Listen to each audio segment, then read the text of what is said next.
Let me tell you the story of a poor boy.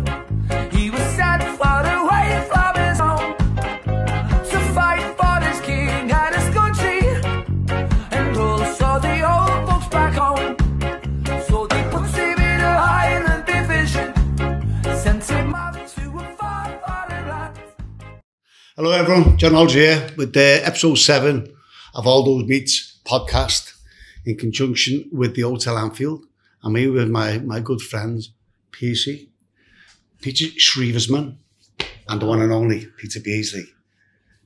So welcome to you, Pete, to Hotel Anfield. Great to see you, pal. Yeah, nice to be here. How's life? Always nice to come to Liverpool. Yeah, good. Yeah, all good. No problem at all. Obviously, over the next coming months, we'll be having a lot of ex-players and personalities who support Liverpool. But yeah, as we go on now from Peter, time in Liverpool, time in Everton, time in Carlisle, time in America, freaking all over the place, mate. But when it really, it's on how it all began. Wall's End, wasn't it? Yeah, Wall's End Boys Club. Yeah, it's so that was about walking distance because there wasn't cars in them days. Walking distance was 3 miles from where I lived. And so I used to walk to the boys' club every night and walk home every night. So in them days, you didn't have to worry about what time of night it was, dark or whatever. It was just a way of life. But on my way there and on my way back, I kicked the ball all the way. Yeah, and obviously that helped when, without being big-headed, I ended up being two-footed. Yeah. You know, obviously you've been better players than me, it's two-footed. But did that come from your dad telling you to do yeah, that? My dad told me, yeah. He said, you know, basically got to be two-footed. So he remembers the Matthews days, and obviously in terms of Newcastle, Jackie Milburn. Yeah. You know, so he knew all that, and he was obviously a big football fan. But in those days, it was a lot easier to get to a game, as you know now. It's like impossible to get to a game now, no matter who you want to go and watch. But what age was it that then? When you so I would have been 11-year-old. Yeah, only 11-year-old. You played right the way through. Yeah, I was there till I was 16, and then got the chance to go to. Well, I went to Gillingham first, then Cambridge, then Oxford. Did you? I went to Oxford when Jim Smith was there. 1979, and didn't even meet him. But I'm not critical of that because you know, although in those days there was one person for each team. Yeah, it wasn't like 25 staff as it is now. Nobody's fault. But what age were you then? So I was 18. Oh, so that would be 1979. So you didn't have a contact with no one, then you were just... No, just to be fair, yeah. So Wall's End, as in the boys' club, they basically had a scout who worked for Burnley, but he thought I was good and sent me everywhere. So he and I just went for one day to Burnley, and Harry Potts was the manager at that time. So went there, and you know, everywhere I went, everybody was amazing. So, but I worked in a factory. Are we allowed to swear on you? Yeah, do what you fucking want. Now the reason I say is because I used to have to take a week off to go like down to Gillingham. Yeah. So I'd never been on a train before, and so basically couldn't afford to go on the train, not in a negative way, but I couldn't afford. So I went on the big coach, really, just like you've seen nationwide coach, nationwide coach, yeah. And so I went on a coach all the way to Victoria in London. Then I had to get to Gillingham. Didn't know where it was. Oh, it's miles away. Well, I didn't know. Google Maps, no? No, well, yeah, no maps. So basically I had to get the underground and go into Kent. Where the fuck's Kent? I don't know. So I'm not embarrassed to say. A lot of experience doing all that. Yeah, so, well, to be fair, Steve Bruce was already there and signed. I played against Gillingham for Newport County, and Bruce was playing. And I always remember, I was playing up front with Tommy Tynan, and Bruce was putting in his belt, and then days you could, and he went through Tommy Tynan. Tommy just got out the way, and he broke his own foot. He actually broke his own foot, Brucey. But I looked, it'd gone, you know, it'd gone. Yeah. But he done that trying to top Tommy. It's mad way that. We did lose on the day. I think we lost 3-2. What is?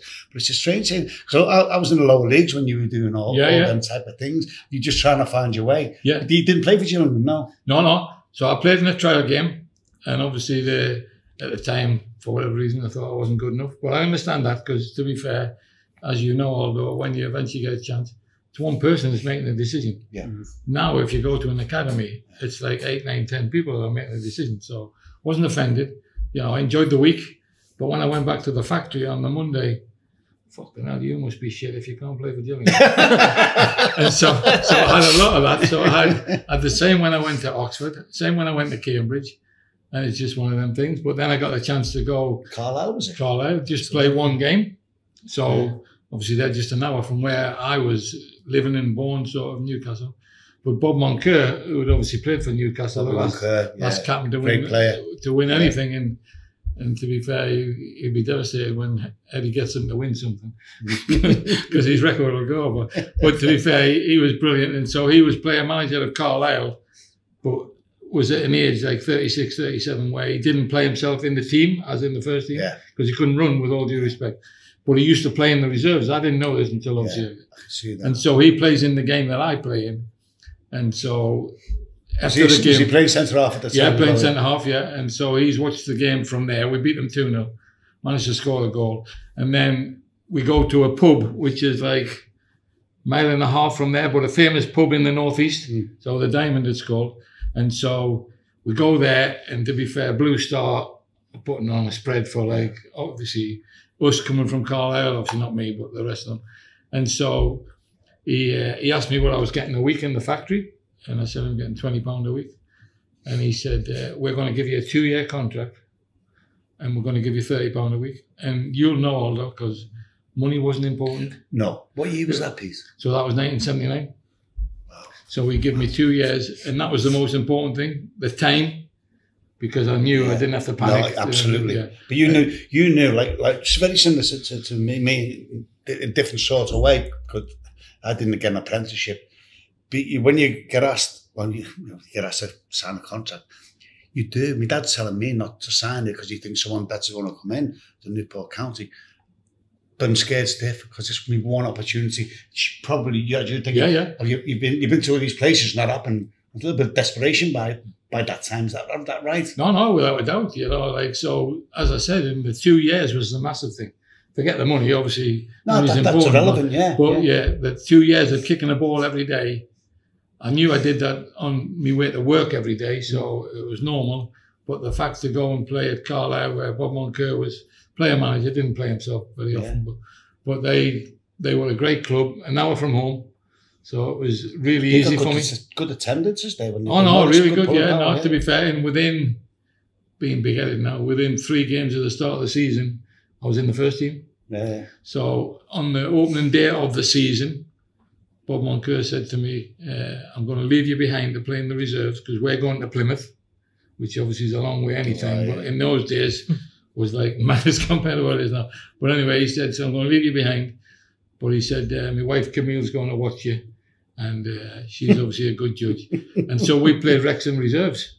But as you know, Aldo, in those days, when the first team were away, the reserves played on the pitch. That's right, yeah. So Brunton Park was a special pitch in them days.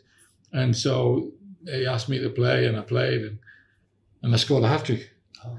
But the deal was, after the game, because I hadn't been home for a month, get the train home, and then get home to the family. Yeah. And then, but when I did that, I got a telegram on the Sunday. Didn't know what a telegram was.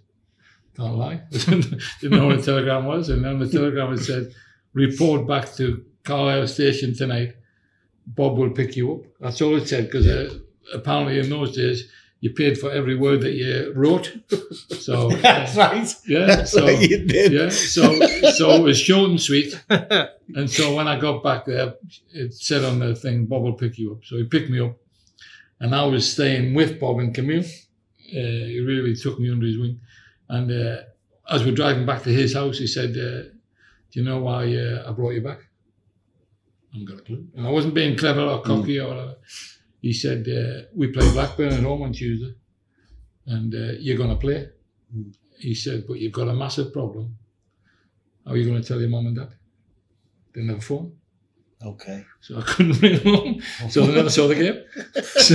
So player manager, and you'll know him very well, and everybody in this city will know him very well, Howard Kendall. Yeah, of course. So he was manager at Blackburn, player manager, and after about 10 minutes, I nutmegged him. And he said to me, "What are you doing, you little twat?" And as you know, Aldo, and I don't mean to be cocky or clever about it, if somebody to nutmeg them is the best thing to do, you do. Yeah. And that's how I did. Did you shout megs or nuts? No. I can honestly say, Aldo, in all my time, other than training, because we did take the piss in time, that I've never done it on the pitch. So I have nutmeg people, but I've never ever. I'll tell you who did it to me. I played in a testimonial for Celtic. Obviously, we were playing for Liverpool. You'd have been there. Brian McClare. Oh, yeah. He nutmegged me in that game, and he went nuts. And I can tell you, I went nuts as well. Disgrace. Like to a model professional or a pro that wouldn't do it to you. As you know, like banter, yes, but testimonial. Peter, your dad at the time kind of pushed you to be two-footed, which is really interesting to know. But who were like the footballers that were in their prime at that time? Who were your idols during that period, making your foothold in the game? Yeah, so my favourite player as a Newcastle fan was Jimmy Smith, Jinky Jimmy Smith, they call him. And he used to nutmeg people every game. But like, for the right cause, not to take the mickey, but Jinky Jimmy was a special player in the hearts of the Newcastle people. And he played with Super Mac and people like that, Bob Moncur himself, you know. Yeah. He was a proper player, but like, had such ability. He was one of front Tudor as well. Played John Tudor. John Tudor was Stuart Barraclough, you know. Good team, David Craig, Frank Clark played in that team. Willie McFall was the goalkeeper. You know, no, to be fair, it was a really good time to be in and around the place, and they had some brilliant players. But when you look at people taking the mickey, it is what it is. But it just, we've all been there, although it annoys you, doesn't it? Oh, yeah. To be fair, the bad news is everyone makes you don't want to show it. Yeah, but you don't want to show it. But inside, you're fuming.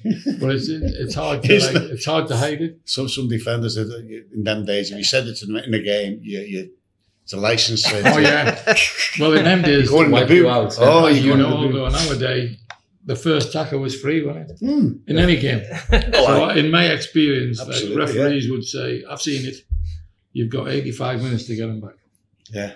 But you know, because there was no cards when we first started. True, that. You know, so referees are different them days. The good referees, I have to say. Yeah, and also, although they didn't have to be up with everything, did they? Because they, like, so Ken Redfern, I watched the over 40s play in Newcastle now, and this Ken Redfern, he's 82 now, but he used to referee you and I at Anfield, and obviously when we're playing for Liverpool now. But he's like, it's an over 40 game, so it's not quite the same pace. But he stands in the centre circle, never moves, spots everything. But I don't know if you know, although you're talking about the blue card that's just come in. Well, what I was going to say is, so in his game, in the over 40s, he has a blue card. And if somebody's getting aggressive and annoying, he sends them it. Oh. And to be fair, I can tell you, every time I watch him, within 15 minutes, he uses the blue card. But then he never has another problem. You might think that's a bit deterrent, isn't it? Yeah, a bit harsh sending them off. Hey, imagine it comes in. Man City with all these technical fouls that they do. And you've been listening to the radio today on the way down. Oh no, they say that. They've been doing it. They're saying Man City are a lot of times, yeah. No, they were talking about it on the radio. They're not the only ones. There's been a couple of other teams that do, but more so Liverpool don't do them enough.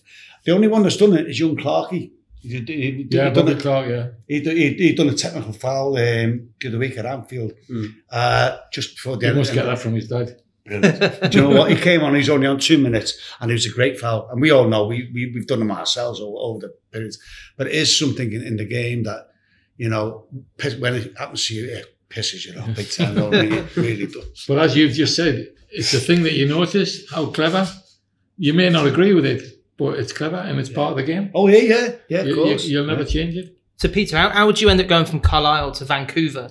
And then you also have a very brief spell at Man United as well. Yeah, so that was brief. But the Carlisle to Vancouver thing came about because Pop Robson, who obviously Aldo know, he played for West Ham, you know, really good player, by the way. And he was Bob Stokoe's assistant at Carlisle. And he said to me, there's an opportunity here. So this is 1981. There's an opportunity for you to go to Vancouver. And I can't lie to you, James. I said, where's Vancouver? But I'm telling you, and I'm being serious now, so this is 1981, so I would have been 20 years old. there wouldn't have been a kid in school that I went with that would know where Vancouver was. So then he said, it's in Canada. So it's not just in Canada. It's the other side of Canada. I went there a few months ago. No, but to be fair, it's obviously you might not have seen much of it, Aldo, but it's a brilliant place. It's a lovely place. Yeah. So Pop Robson came to me and he told me it was the NASL, and then obviously you couldn't see footage in those days, James. But he told me about. So he said the reason you have to go, like a lot of money for Carlisle, but the reason you have to go is because in your first year you'll play against Beckenbauer, Pele, George Best, and Johan Cruyff. New York Cosmos and all that. And so you couldn't turn it down. Yeah. It really was amazing. And what did you go for? How much was that? 275,000, which in 1981 was a lot of money. You know, so Carlisle couldn't turn it down. I understand that, but Carlisle were very clever. And so, as you know, the American League summer, our league winter. So Carlisle made a deal where I would basically go for the 6 months, and then I would come back and do the winter for Carlisle, and then go back, and then obviously after that. Did you get more than 30 quid a week in to be fair, I think at the end of me leaving, I was on about 300 quid a week. Well, but to be fair, although the great thing is, and you know, so money's important, it always will be. But when you're over there, you get a free apartment, and I don't mean to be cocky about it. Everybody got a free apartment, all the players we had. So Johnny Jellers was the manager. Was he? Yeah. Ah. So Peter Lorimer was his assistant. Terry Yolliffe was his captain. So they honestly, the people that were there. So Dave Thomas, you remember Dave Thomas, the winger. Yeah. They had unbelievable players. So they took John Weil. Yeah. Yeah, they had John Weil, Roger Kenyon. Yeah, Roger Kenyon, Everton. You know, they had unbelievable. So almost every player was English. You know, you have to have a certain amount of Canadians.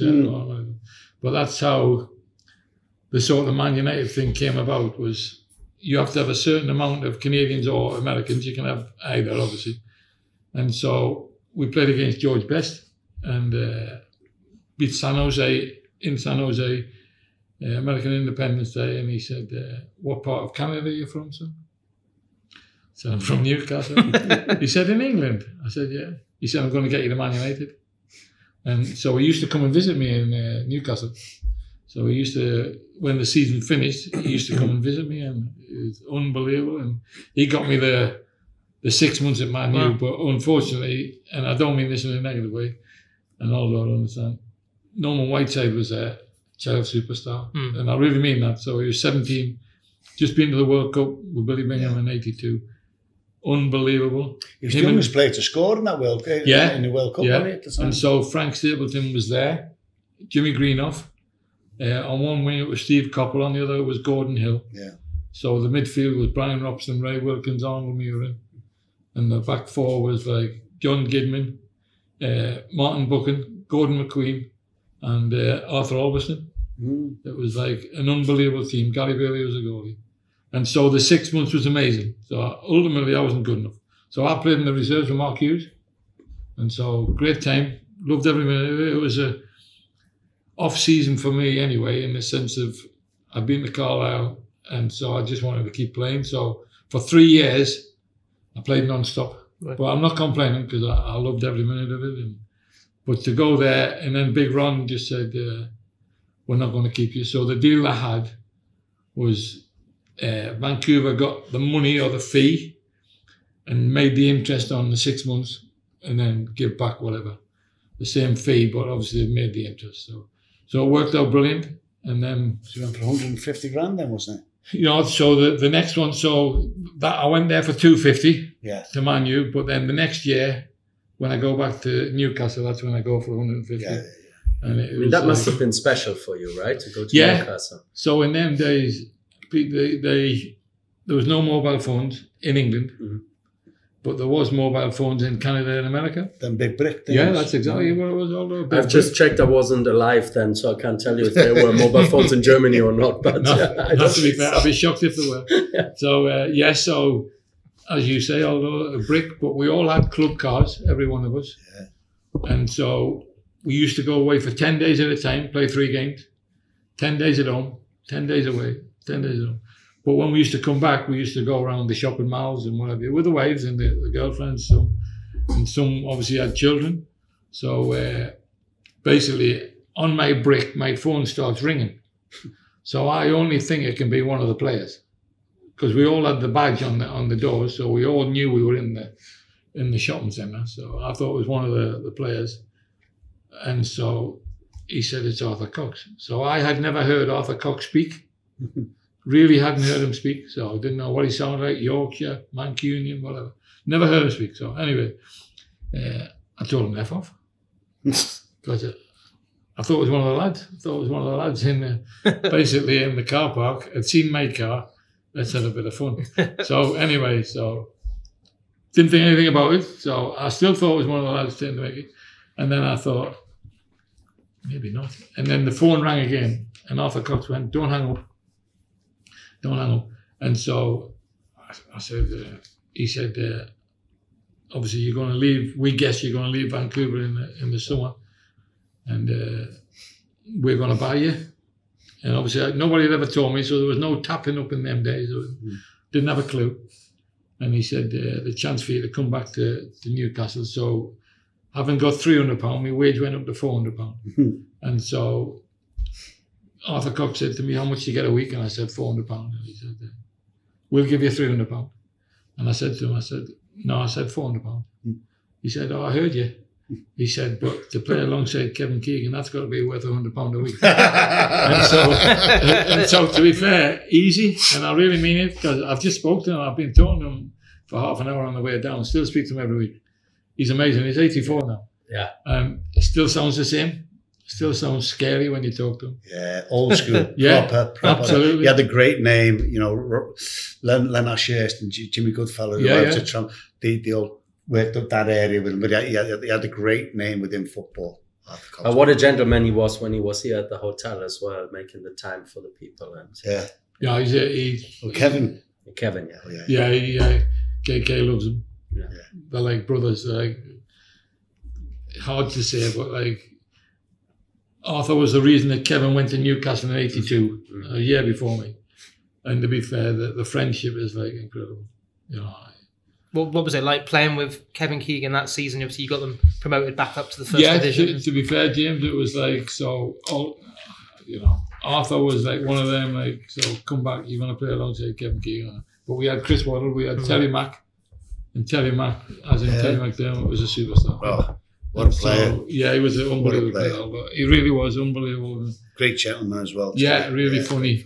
So he was a Mickey taker, but in them days, as we say, I keep saying it was allowed. So he'd take the Mickey, and like, he used to run for fun and used to run beyond me so many times. And one day I said to him, "Why do you keep running past me?"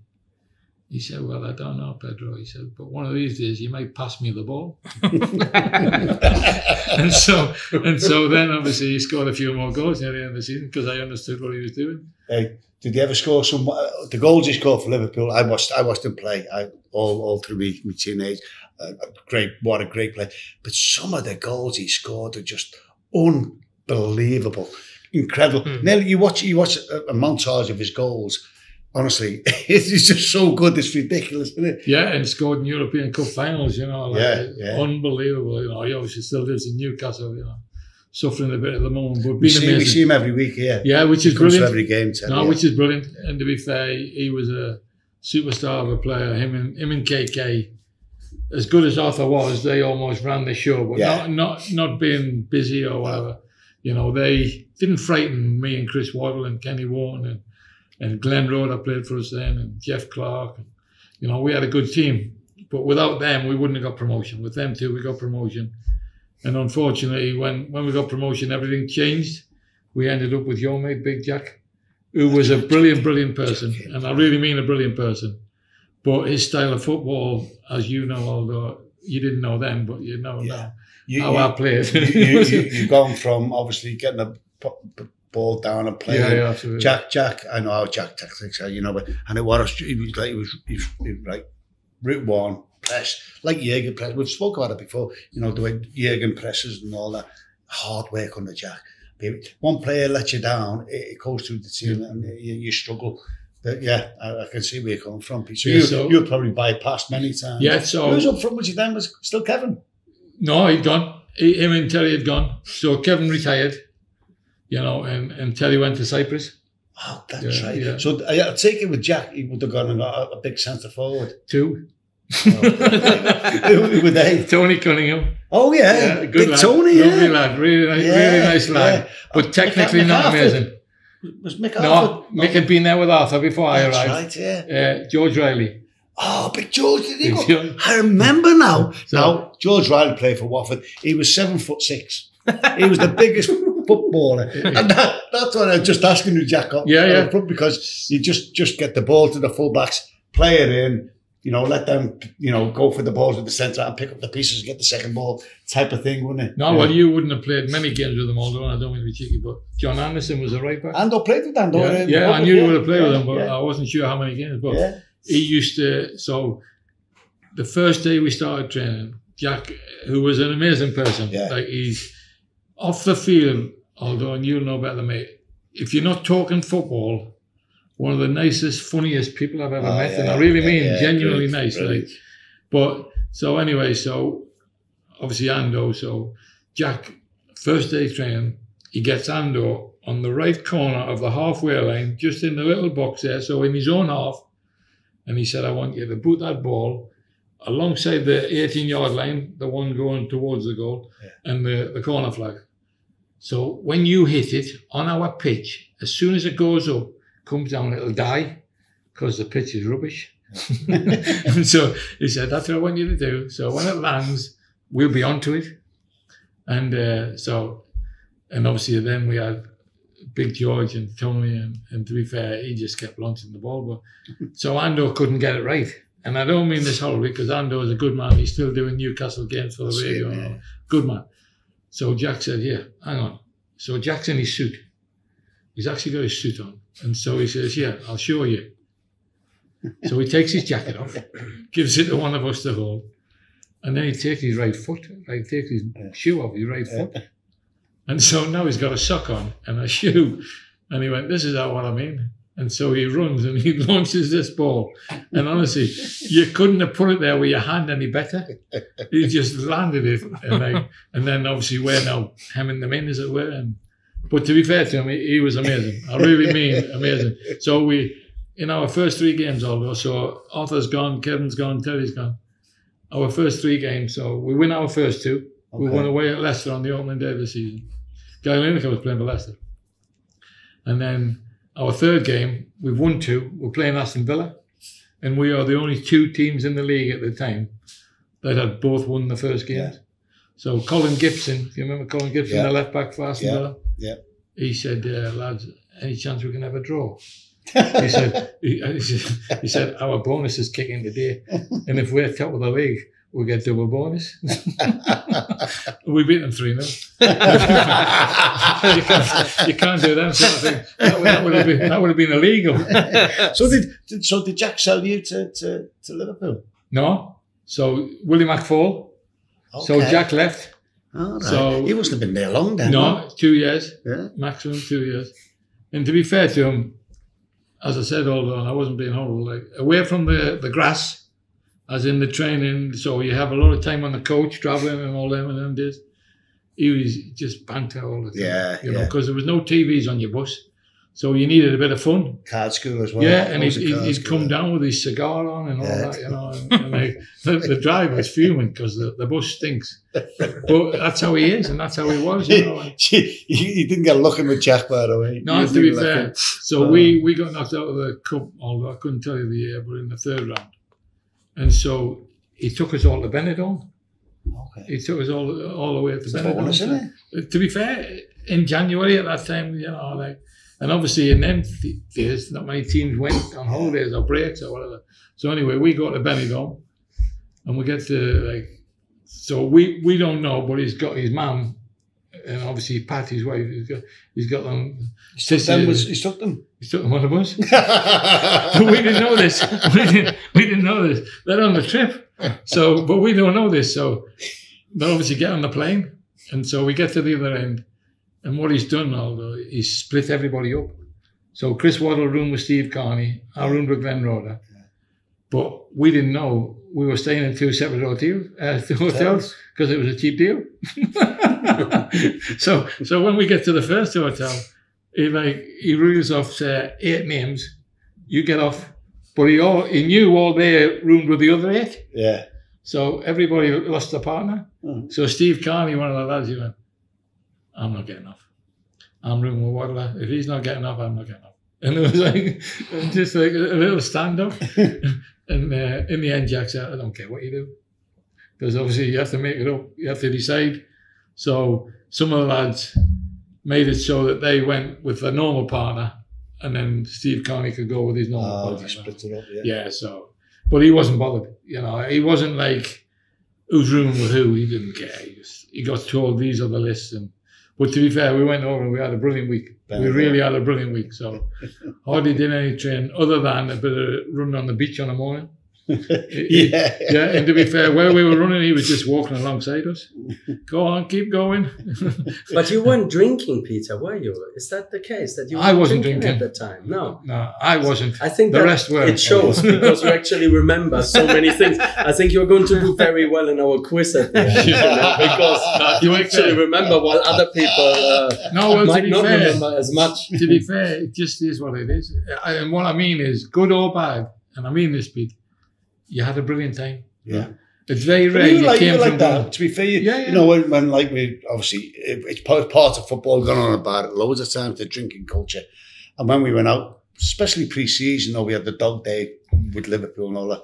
Peter would always turn up, or the Christmas day, whatever. He always turned up. He didn't have to drink to get involved. We respected that. But at least that's the great thing. What Aldo was saying is nobody forced me to have a drink. Yeah.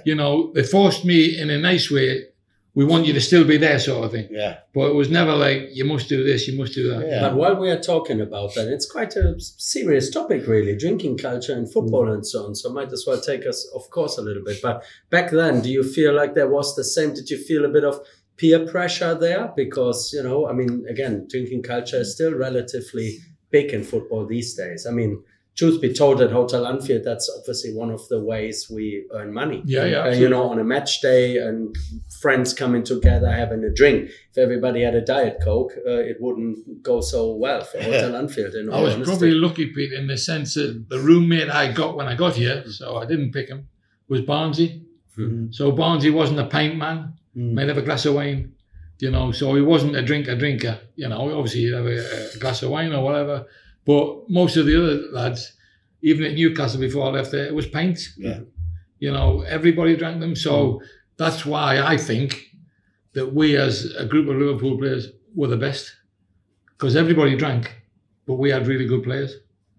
And people like Alan Hansen, who was obviously a superstar, he knew how to get us in the right frame of mind at the right time. And to be fair, brilliant captain, brilliant player, but everybody respected each other, Yeah. So in the dressing room, not in a negative way, but there wasn't many young lads, if any. We got David Burrows, who came in as a young lad. Gary Ablett sort of came through the system, but apart from that, it was an experienced age. Yeah, it was. Yeah, that's right. Yeah, there was hardly anybody under 25, if anybody. So when you arrived, obviously British record fee, £1.9 million. Ian Rush has just gone to Juventus. How was that adaptation? Did you feel pressure? No, and I really, it sounds as though, like, why would I? So at the end of the day, and to be fair to Kenny was amazing. So he was like, when I first met him, so I met him at Parbold with my wife, and he thought he'd seen a pressman, and he may well have, so I don't mean that in any way. He said, we'll go straight to the ground. And so we came straight to Anfield, and then he told me about the fee, forget the fee, that's our choice, but I want you to wear the number 7 shirt. And when I went in to see the chairman, obviously John Smith, and Peter Robinson, the secretary, as it was in them days, he told me what to say, that I'm going to be the new number 7, taking over from Kenny Dalglish. And when I was talking to them, they weren't interested. All they were interested in is like, how much you want there, sign it, and done. But to be fair, they were brilliant. And Kenny was brilliant, obviously. Brilliant to me, because he obviously, maybe he had gone out on a limb in terms of the fee, but that was on him, not me, if you understand what I mean. Yeah, and to be fair to him, he obviously told me he chose me, which is good. And to be fair to him, and Aldo, no, there could have been a lot of times, and I really mean this, not in a negative way, he could have left me out, But he kept picking me. He really stuck by me. You look at when, obviously, I came in to fill Ian's boots. Peter came in because Kenny just retired to fill Kenny's boots. You know, that's a big aspect. When I signed, and I didn't get many games the last 4 months, whatever the season, I went and seen Kenny this day because I played one game, started and I scored, we won 1-0. Then I was out the next game. So I just went, what's that all about? He said, well, look, we play through the middle at the moment. You know, that's the way we are the players to suit us. We're changing all that. You know, you're the first one. There's others to come in. I'm not knowing that Peter was going to come in. So we're going to go different ways. Going to go out wide. We're getting balls in. We're going to change the dimension of Everton. So that's what happened when Peter come in. So it wasn't 4-4-2, as I said before. It was 4-4-1-1 or 4-2-3-1. Right. People always say about, you know, us, how good we were. We were the bollocks, by the way. Obviously. But people didn't really that. And they go like Beardsley, Beardsley, Aldridge and all that. But it wasn't.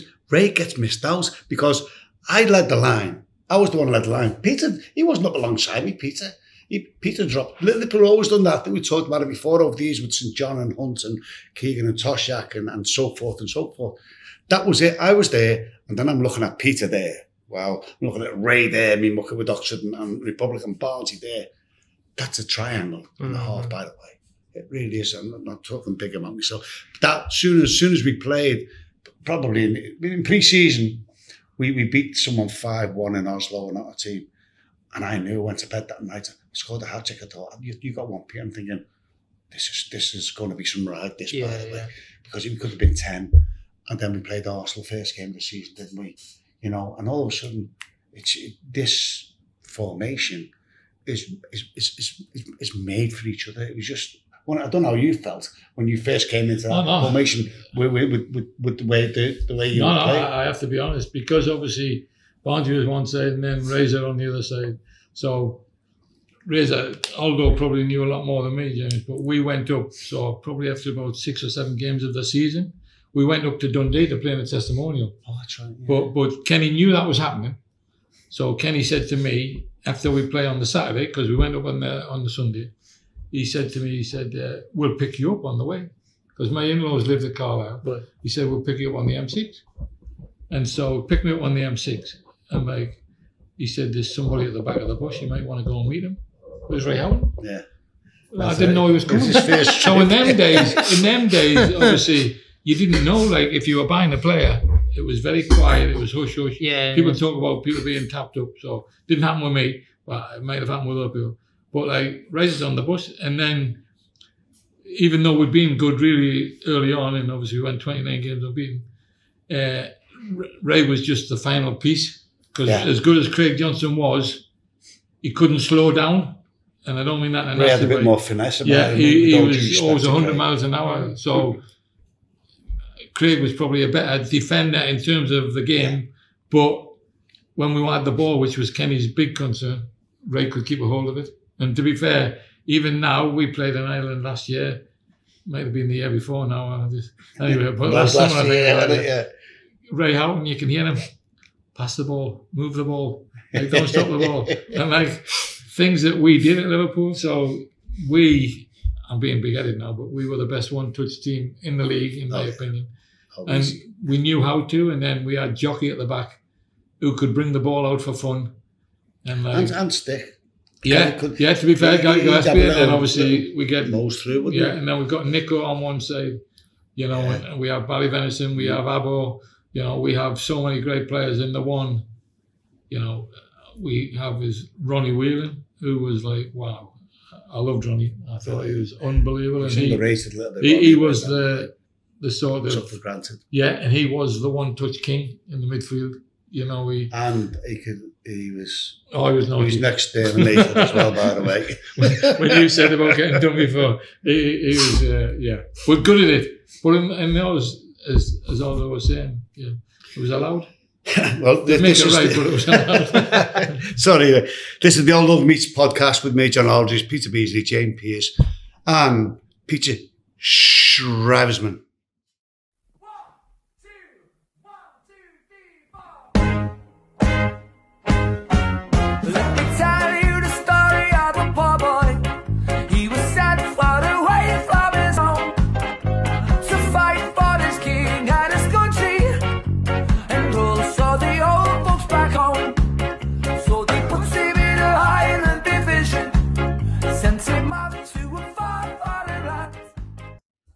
Aldo, you mentioned before Highbury opening weekend of 87, 88. That kind of set the tone, didn't it, for an unbelievable season? 29 games unbeaten en route to winning the title. Yeah, I think so. Obviously, they were really good at the time. Arsenal, you know, they had good manager. The place was, they fancied themselves for the league as well. They were supposed to be up there with us, and it was always a test. The first game of the season, you know, going to one of the better clubs. So you've got to put, you know, you've got to show people, you know, their expectations, especially for Liverpool fans. There was seen as in pre-season, and yeah, we clicked early on, and we won a free kick quickly, and Peter got it down quick, played it to Barnes, he whipped in a lovely cross, and I again beat Adams to the ball in the air like he used to all the time, and put it in the top corner, and then it was, we played some great stuff, but also got themselves back in the game, and then Steve Nicol scored the most unbelievable header. I don't know, 10 minutes ago. It must have been from 20. It seemed 20 yards. Yeah, no, it was certainly on the line, if not, but on the angle of where it went from there. Obviously, it was 20 yards. It's amazing. But to be fair, it was a very warm day, wasn't it? It was a really warm day. But to be fair, when you get back on the bus, as we did in those days, you didn't fly or anything in those days. It just gives you a good feeling, you know, because they wouldn't have wanted us to play them on the first day, and we wouldn't have wanted to play them. Yeah, you know, that's how it works. You want, not in a negative way, but you want an easy start. But for both of us, it was a tough start. We were waiting it though, weren't we? Oh yeah. No, to be fair, Kenny was buzzing, and we, although more than me, but I didn't really know what Kenny's mood was and how it worked. But after that game, he was buzzing, and rightly so, to be fair, because he had a lot of players, so obviously you can't choose more than like 13. But in those days, he had top players, even weren't in the squad. So he obviously knew what he had and tried to get it going. And to be fair, it was a perfect start. I always remember, because we had to play a few away games first, because the bottom of the Kop had collapsed. Oh, yeah. So we played 3 or 4 away games, but one of them was Coventry away in the midweek. I think we won 4-0 or 4-1. Oh, we just tore them apart. And the manager, what's his name? He's a lovely fella. Yeah, John Stillett. John Stillett, what a lovely fella. And I remember seeing him after the game, and he just said, that is one of the best performances I have ever seen. Because they'd won the FA Cup the season just before. That's right. Yeah, Houchin and yeah. So big Brian Kilcline. Big killer. Yeah, what a great fella. Yeah. So we started to get momentum early on, you know, and we went to games, I wouldn't say being arrogant, but a nice arrogance, thinking, belief. We'll win this game. Yeah. It's not a matter will we win it, how many will we win it by? Yeah. But that's the way it was. We knew we had something special. And not many teams at that time could actually deal with it. Yeah. And also, James, Kenny didn't have to change the team. What I mean by that is he didn't have like 25 players as they have now. So now you've got a lot of people to keep happy. But most of the 14 that we had, 13, 14, you know, were always on the bus. So everybody was always together. And as Aldo says, you know, a perfect start. You know, we probably would have settled for a draw. It sounds weird at Arsenal. But because you win, then everything just gets better and better. And to go, as you just said, 29 games and be like, I've never experienced it. And I wouldn't have thought Aldo had, you know, like for us, amazing thing, but it's amazing what it meant for the people. So yes, it means something to us, but it's our job. We just go and play. But for the fans, and you know, every time they went away, they, you know, obviously it's hard now, but in those days, the amount of people that managed to get to away games, considering the money situation, was incredible. There was a buzz, proper buzz about the place. And you scored 18 goals in that first season you had at Liverpool. 14 of them were after Christmas. Yeah. So like, what changed? No, what to be fair, it's quite funny you say that, Jim, because I honestly, in the first 4 or 5 months, and I really mean this, everybody's really nice and say, oh, no. I was shocking. I genuinely was. No, so he's going to say the same. Yeah. But I genuinely was. And I couldn't hit a barn door. I really. That's because you put you put your heights there to get to. And even if not going, and I'd never have thought that with Peter. Obviously, we've just gelled so well. But sometimes someone had did an off day between us four, it didn't matter. We were still going to win. So you just said I scored 18 goals. I'm shocked. 14. I'm really shocked. 14. 18 in all comps that season. 14 after Christmas. I'm really shocked that I'd scored 18. Right. Honestly, if you'd have said to me, give me a number, I would have said maximum 10. Right. No, genuinely, I wouldn't have. Yeah. But to be fair, we both, had like Razor on one side who, and I mean this in the nicest possible way, could play football with me all day long. And what I mean is he could pass it to me, he'd move, I'd pass it back. We could keep the ball. And we had Barnsley on the other side that could do what he did. And he's on about I saw the semi-final goal yesterday where Barnsley just puts it like an Aldo volleys it in like probably hip height. It's like unbelievable. But you played that ball in behind. There's so many quality goals. That goal, that piece, I remember it one goal this season, but Bruce got the ball and he rolled it out to Abbo, God rest his soul. Abbo just played about a 10-yard ball to Peter, who just took it and whipped it into Barnsley, who was on his way. And when he's on his way, I'm on my way. Then I peeled to the far post, and I knew, you know what, and he's put in a great ball, and it just, it's a great team goal, and that's what we were all about. The other one that season you got to take, we played Arsenal at home in the league, and I scored the first goal. We won 2-0. Peter scored the second goal. But if you watch that back, well, we've got them hemmed in. The cop's there, the buzzing. You see that it's a great atmosphere, and it's just before half time, and then Barnsley goes in and he gets the ball, and Peters nearly scores, but he gets ricocheted out. And when Steve McMahon ran to the side, he got hold of the wall, pushed the wall, went back, and he done this little shimmy, and then played it to Peter, who had the shot. And I tapped it in. I 20 yards, I mean 20 inch. And I always followed it in when the lads shot. I just slid it in. If you want to see the cop, that goal epitomised what we were all about. Yeah. People say about the footballing today, and it's a change. You have a look at that goal, you see the pace of what we were playing at on that day, and it's there. I tell you what, the pace that summed us up. Then probably them 2 goals, unbelievable. Yeah, Maka was amazing. But if it had been the other way around, James, as in their person was running to the touchline, he would have been in the crowd. So that's the difference. Now, to be fair, we all thought like fair play to you, Maka. Kept the ball in, as Aldo says, he then gets pushed back by the fans. But really, he should have ended up in touch. And I don't mean that nastily. I just mean in our day. Maka or Ronnie would have. Yeah. If it was the other way around, it definitely would have been a goal. I mean, you played the same, pretty much in the same sort of starting lineup. You were playing in the same team. You had that rhythm.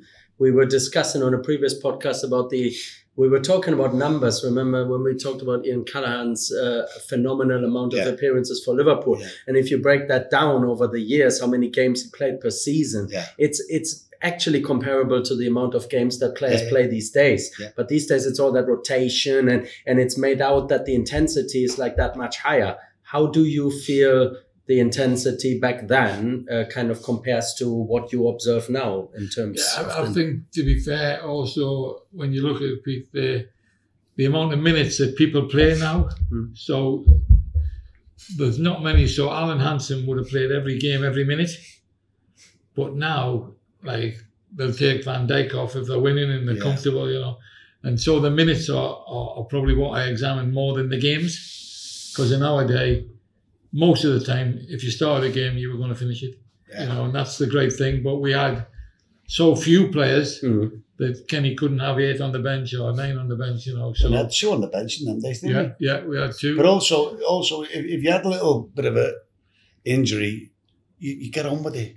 You wouldn't want to miss out on the game and say you're injured, because you lose your place.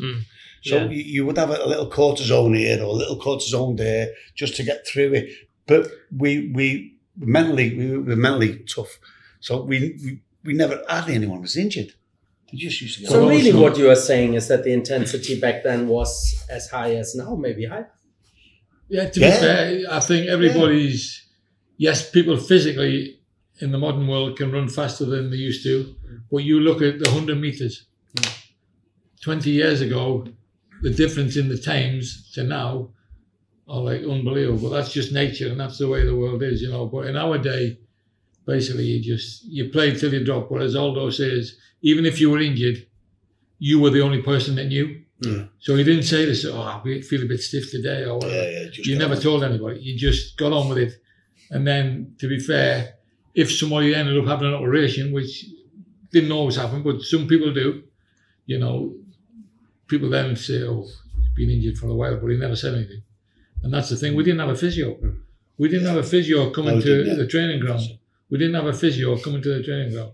The only people that used to treat me or Aldo in our time was Ronnie Moran and Roy Evans. They used to put used to come in once every 3 weeks, once every 2 days. Yeah, they used to put the machine on for 10 minutes before you went out training, and that was it. Sometimes the machine wasn't. I think we spoke about that. The machine wasn't working once. And Paul Walsh was getting treatment. He goes, "This is getting better." We've been broke for 6 months. Built the mega pulse machine. But also, there was times where we had to go to the physio's house. So at Formby or this side of the river, you know, we had to go and basically go there on a night. If you wanted proper treatment or you needed proper treatment or you needed something done, you'd have to go to see them. They didn't come to you. So it is fascinating though, isn't it? Like you always think, or maybe you think, like, how would I fare in my prime right now in the Premier League era? I know it's apples and pears because you look at like the environment and all the help that the players get now that you didn't have. Never mind the flying on the bus, the physio. I mean, the list is endless of differences. But it would be fascinating to know how you guys in your prime would fare in the Premier League these days if you had been born into this era. You know, but, the biggest fear for some of us was now wouldn't want to fly. Really? People like Nico and that, I wouldn't want to fly. You know, but to be fair, when you look at it, even though we didn't have what they've got now, nobody's fault. We had the best of what was possible at that time, because times were different.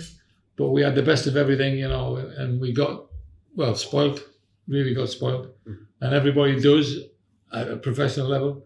But now, through no fault of the players, it's gone to another level. Yeah, sure. So 87, 88, you've won the league at a canter.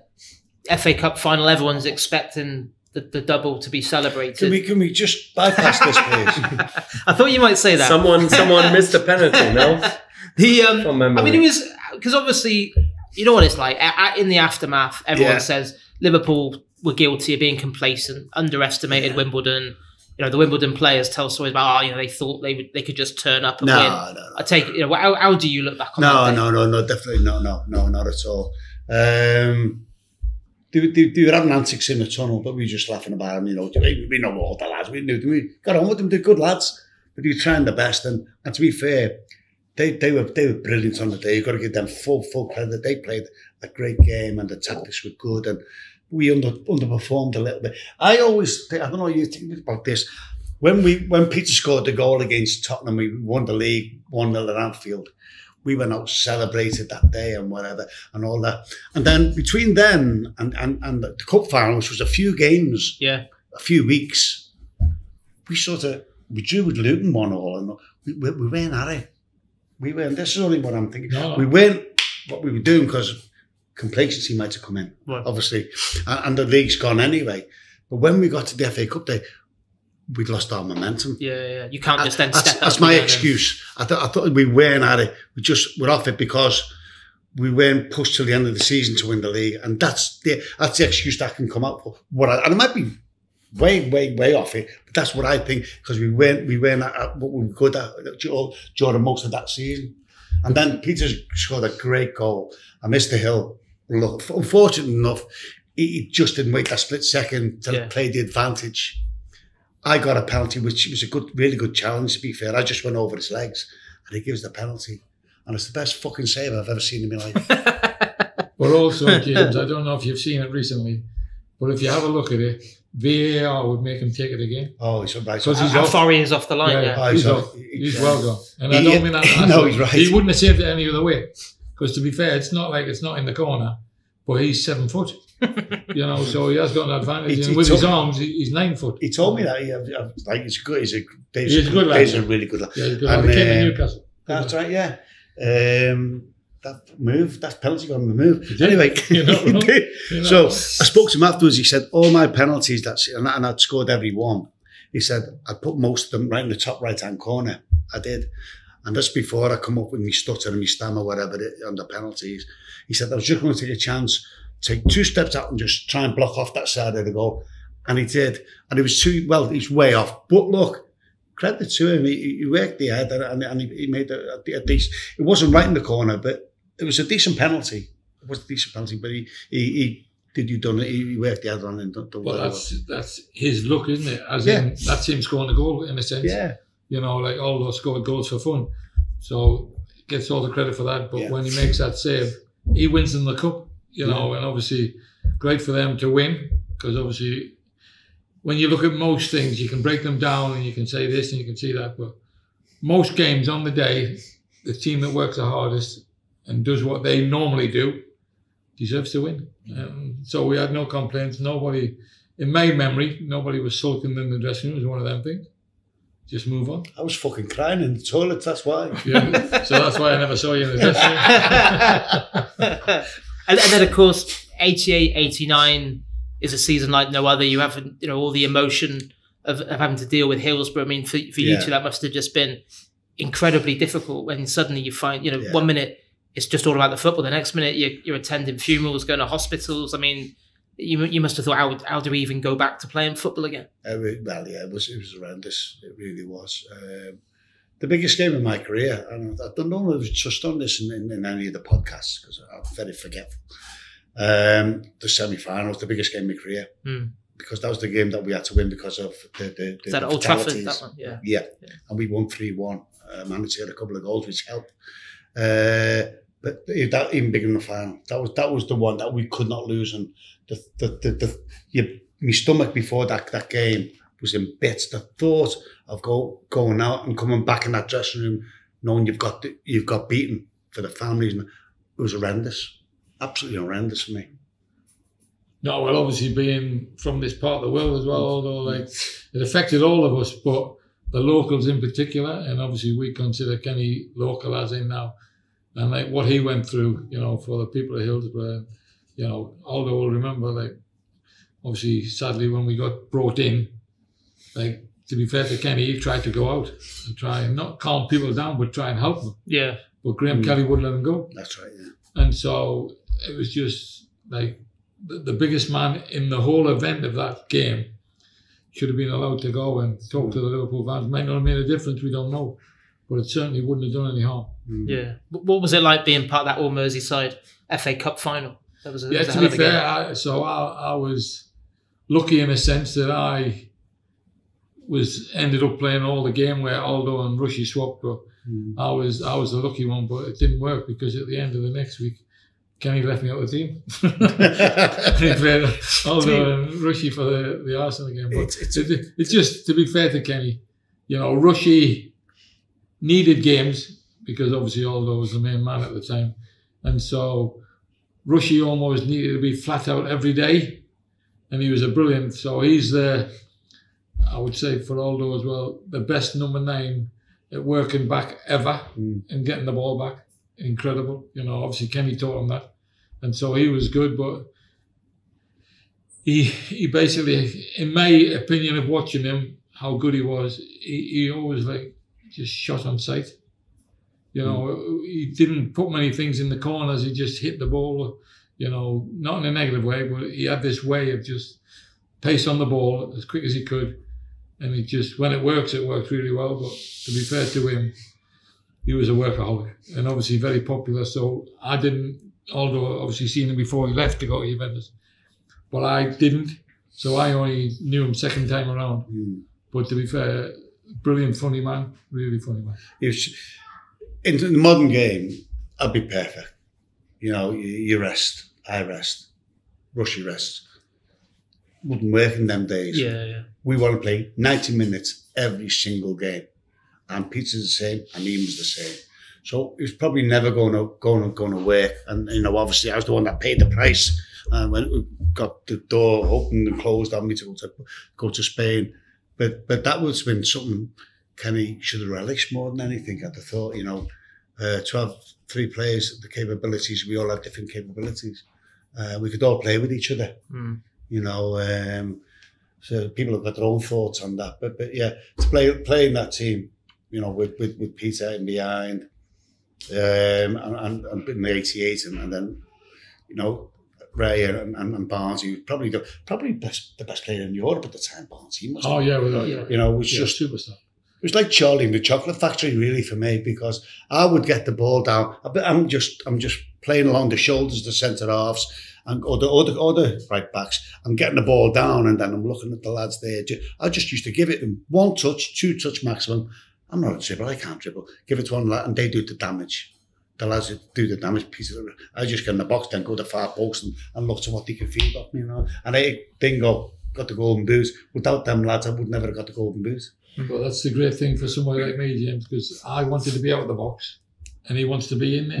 And that's what was really good, and that's why Kenny was brilliant, and I really mean like the best number 7 ever at Liverpool. But I was amazed that he didn't try the 3 of us. So if you look at teams now will try with 2 up front and 1 behind. You know, whoever it is, Tottenham do that now with Maddison. You know, a lot of teams do that, where Kenny obviously had his way of working, and it was what Aldo explained about, obviously Ray and Barnes, he gave us the width, and then it was like a man behind the front man, where if he'd have put them 2 together, even left me out for a few games, I'm sure they would have worked it out and ended up scoring goals like they did for fun, the both of them. Incredible that you could have 2, I know he wore number 8, but 2 number 9s to score that amount of goals over that period was fantastic. Yeah. How do you look back on that title decider against Arsenal? Yeah, to be fair, we had a game on the Tuesday before we played on the West Ham. Yeah, and we beat West Ham 5, I think. 5-1, yeah. And so because of that, we didn't need to win. Yeah, you could lose by 1 and still be champions, So that was probably the worst thing that happened, in the sense of, you know, but for me, James, it was like, not strange, but obviously Kenny said, I mentioned just a few minutes ago about the FA Cup, where I basically played all of it and they played an hour each. So that's why I played them 2 together. And I'm not complaining about that. That's like what he chose. Because at the end of the day, if it works, you're right. If it's wrong, you're wrong. And so that's where it was. But to be fair, my missus was expecting my first child, or our first child. And so she went into labour in the afternoon. Right. So she wasn't even at the game. So basically, after the game, I now go to the hospital. Our mum's come down from Carlisle to look after her. And so we didn't have any other kids. So I went to the hospital afterwards. And then so I leave the hospital probably about 11:30, go home. And then first thing in the morning, probably about 7:30, I get a phone call from the hospital at home saying your wife it'll not be long sort of thing, you know. But like I said, and I thought it was 9:30. I said, I'll be in about 11:30. And so the nurse had gone to my wife and said, is he laid back about this child? He said he'd be in at 11:30. And so if I had gone in at 11:30, I'd have missed it. He was born at 10:47. But so I went to the hospital. And so we obviously were gutted, really gutted. That must be the most bittersweet. Yeah. For anyone. What 24 hours? Well, that's from going there to there, isn't it? No, and that's the thing. And so, yes, I'm gutted. But that helped us in terms of having the child, you know. And to be fair, England were playing Scotland that day, and because of the Arsenal game, Liverpool game, none of us could play for England. Right. So Tony Adams, people like that, none of us could play for England because of obviously the 2 games collided, really. 1989, 1990, Aldo's off to Real Sociedad, and then 1990, 1991, Dalglish shocks the football world, resigning after 4-4 against Everton.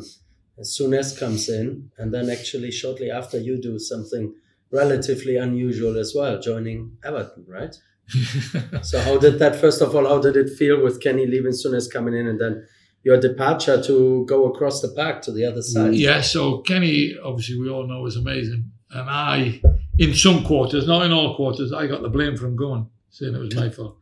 But to be fair to him and Marina, as in his missus, we lived 2 doors from him. And honestly, he was amazing. And I really mean, in my time here, because we were talking before about times he could have left me out of the team, even if he couldn't play, or even if he thought I was better than Walshy, there were times when Walshy maybe deserved a try. And I don't mean that ever.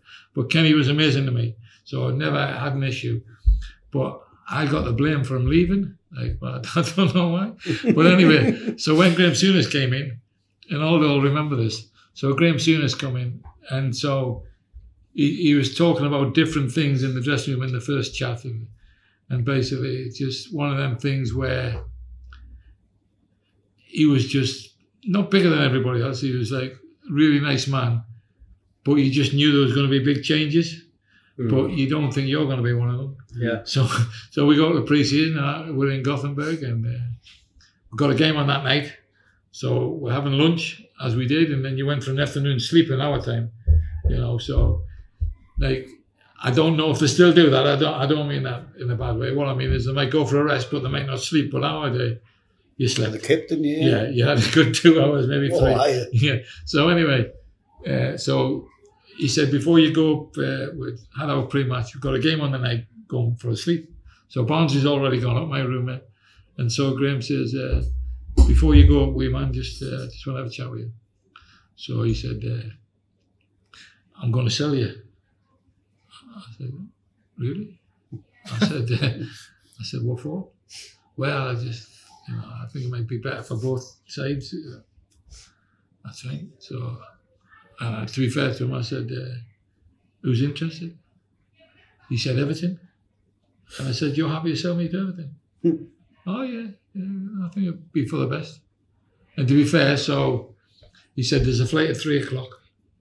So from Gothenburg to London. And so he said, go and get your gear and whatever. So obviously I'm rooming with Barnsley. He said, don't tell anybody. I'm rooming with Barnsley. And Barnsley said, where are you going? And I'm going home. Yeah. So I told Barnsley, and then he said, so then I come down. What did he say? What the fuck? To be fair, I can't tell you what it is. No, yeah. So anyway, I come down the stairs, and Grim told me not to say anybody.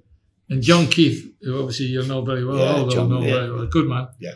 He said, you're off to Everton, aren't you? I said, who told you? He said, the gaffer. I said, he told me not to tell anybody. Honestly. So anyway, so I come back. And so I fly into London, but there's a flight to Manchester tomorrow, as in I could have got that. And so when I met Howard in London, so he had a driver bring them down. When I met Howard, he went, this is a nightmare for me. I said, you haven't seen me play yet. He said, no, I don't mean that. He said, there's a flight to Manchester tomorrow. You could have come on that. I've had to drive all the way down here. And so that's fine. And so he said, brilliant for us, though. This is what he said. He said, brilliant for us. He said, I know what you get a week. We'll give you £1,000 a week more. He said, we'll give you a brand new car. You don't have to move house. He said, deal done. And there was no agents in those days. Yeah. So I said, yeah, no problem. He said, let's have a drink.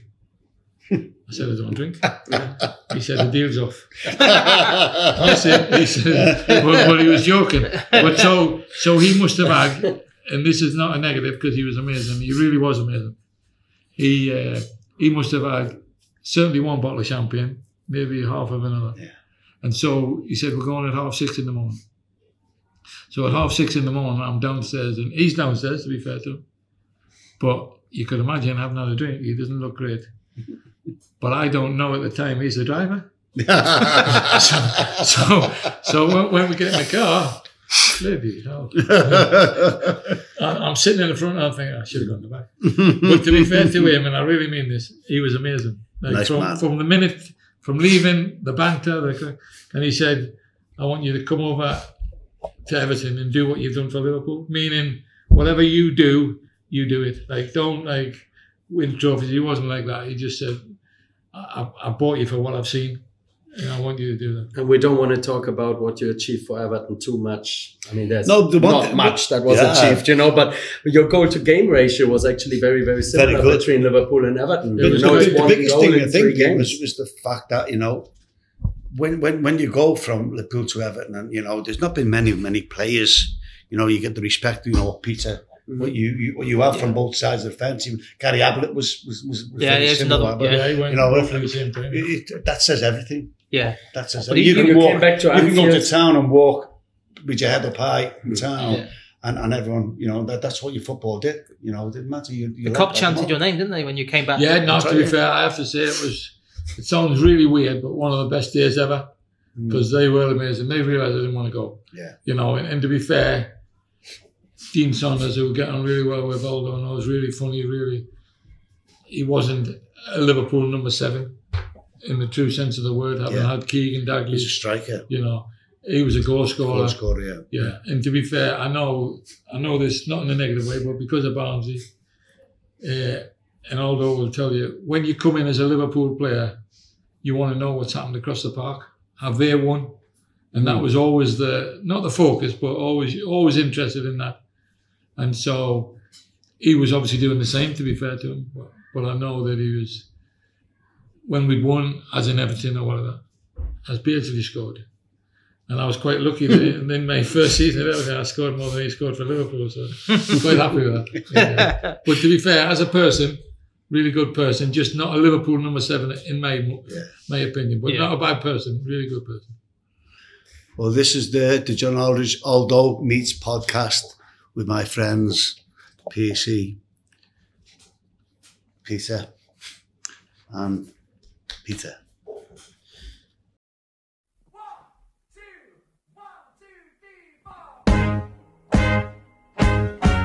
Let me tell you the story of a poor boy. He was sent far away from his home to fight for his king and his country, and also the old folks back home. So they put him in a Highland division, sent him out to a far foreign land. So Peter, on the international stage, 59 caps for England. People obviously remember Mexico '86, your performance against Poland and unlocking Lineker. What was that whole experience like, being part of that World Cup?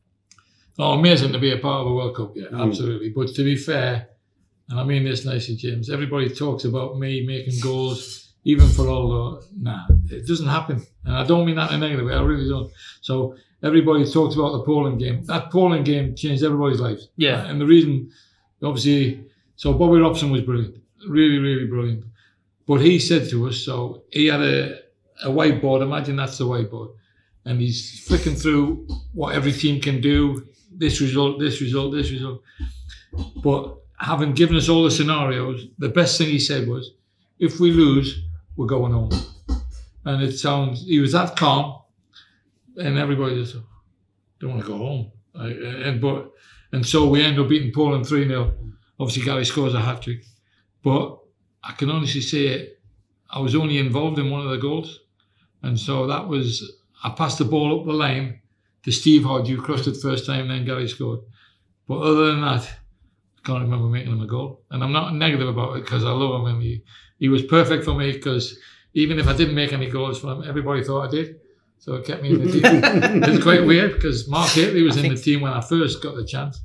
And then obviously when Sir Bobby obviously left, and then Graham Taylor becomes the manager, he picked Steve Bull instead of me, which was quite strange, but it is what it is. So you scored against Paraguay to help England into the quarterfinals, and then the infamous game against Argentina, the hand of God. 2 questions. One, did you know straight away he had handballed it? And secondly, could you have brought him down in the build-up to his wonder goal? So, no, to the second bit. Couldn't have brought him down. I was nowhere near him. And I really mean that. So he spins away from me and Peter Reid. But I have to be honest, James, and don't take this the wrong way, I was very clever. And what I mean by that is I knew I couldn't catch him. Well, if you look at Peter Reid trying to chase him now, he looks like a muppet. And I love Reid. So when Reid does talkings and all that, he blames me. Nothing to do with me. I'm a centre forward. So even if he got the ball on his own goal line, it's not my job to stop him. So really blames me. But anyway, now to be fair, the second goal was amazing. You know, I really mean amazing. The first one was really clever. Really, really clever. Did you know straight away? Oh, yeah. So I can't lie. I didn't see him punch the ball, but I knew by Peter Shilton's reaction.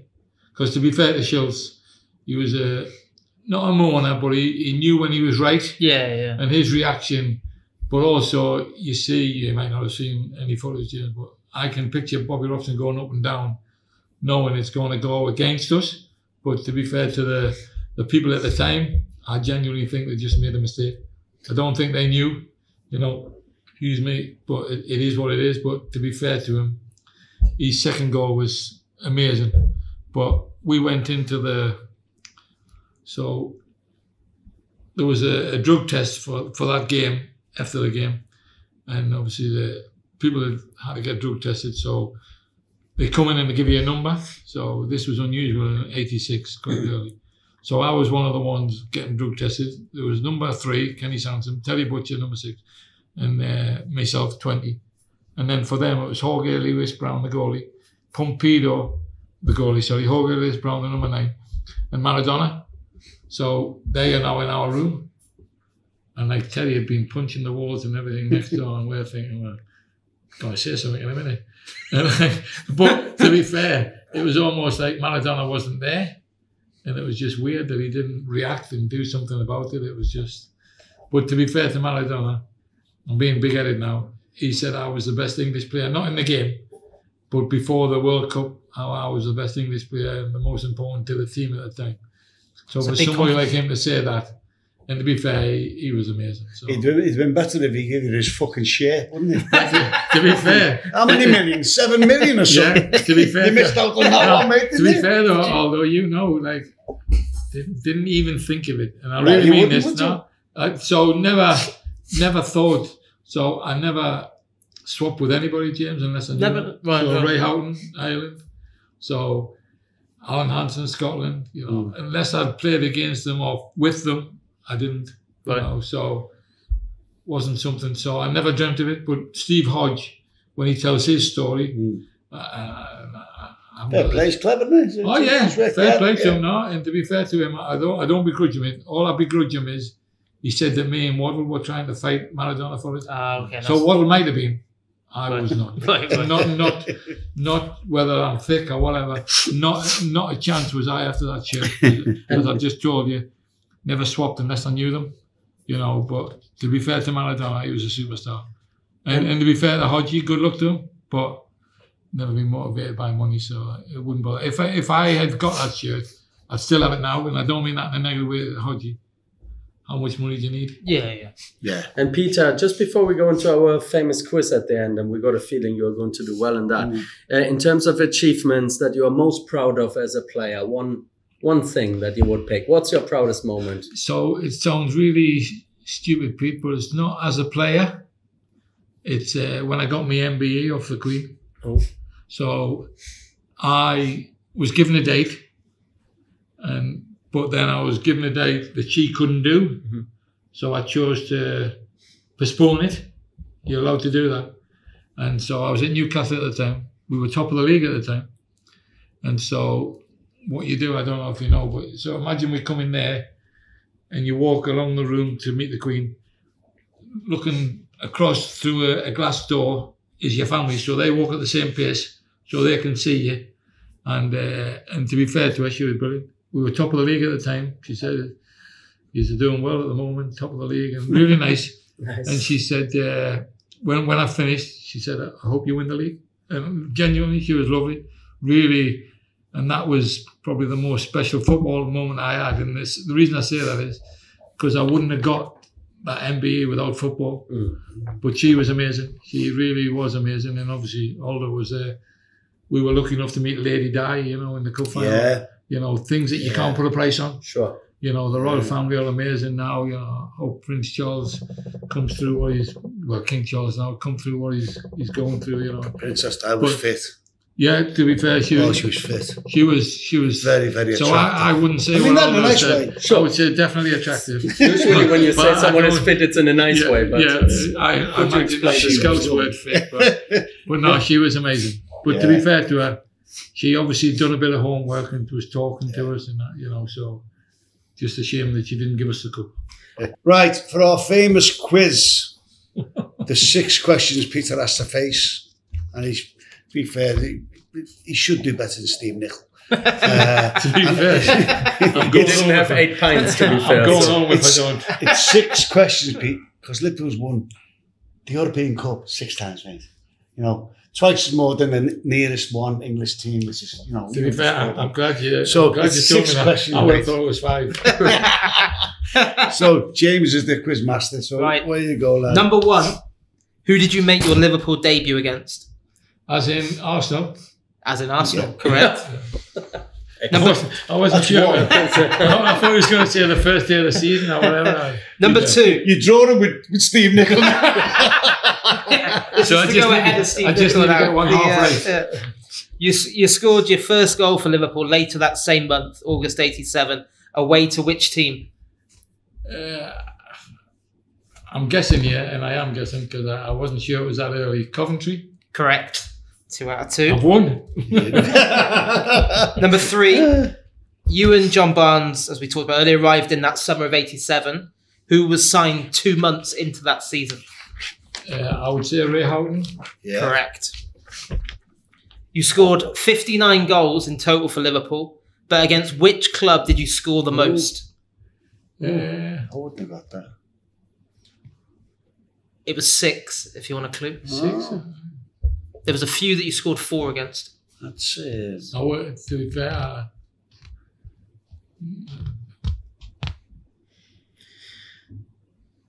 You might have played for them. yeah, for once. It can't be Man U. no. No, I wouldn't have got it. Go on, who is it? Everton. I wouldn't have got it. Yeah, you got 6 Wow. against Everton. No, I wouldn't have known that. Right, that's 3 out of 4. Number 5. Who did you make your final Liverpool appearance against in May 1991?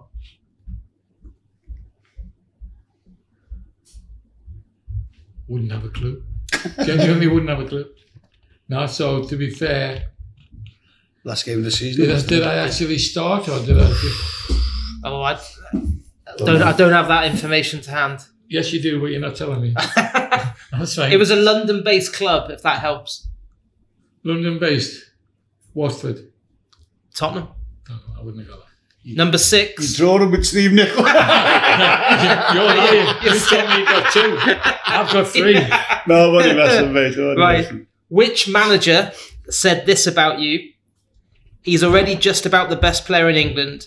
Add 20 goals a season at Liverpool and he'll become a megastar. A name to bracket alongside Maradona and Johan Cruyff. He's a bargain at £2 million. He's a little wizard. You played for him. Bobby Robson is Bobby Robson. Yes. So 4 out of 6. to be fair, Not bad. the other 2 I would never go. Bad that, mate. I can't make an excuse. Brilliant. Enjoyed Thanks for inviting renewing me, acquaintances with one of my best partners. I can't say the best. It's one's feeling. Thanks, Pete. It's been Thanks great to have you. Thanks for being with us. Yeah, Thanks. thanks. Thank you.